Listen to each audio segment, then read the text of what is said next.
ఒకటంటే ఒకటిగా అడుగేద్దాం, రెండంటే రెండు గుండెలను ముడిపెడదాం, మూడంటే మూడు ముళ్ళేసి ఆ తర్వాత నాలుగు కాలాల పాటు కలిసుందాం.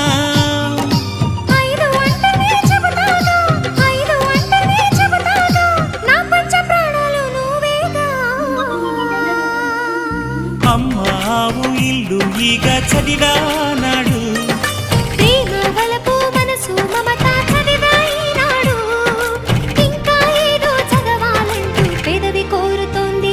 భలేగా కొత్త చదువు చదువు, ఇలా నా ముద్దు కవిత చదువు, చెలి మురిపాల కథలు చదువు. అమ్మావు ఇల్లు ఈగ చదివానాడు, ప్రేమ వలపు మనసు మమత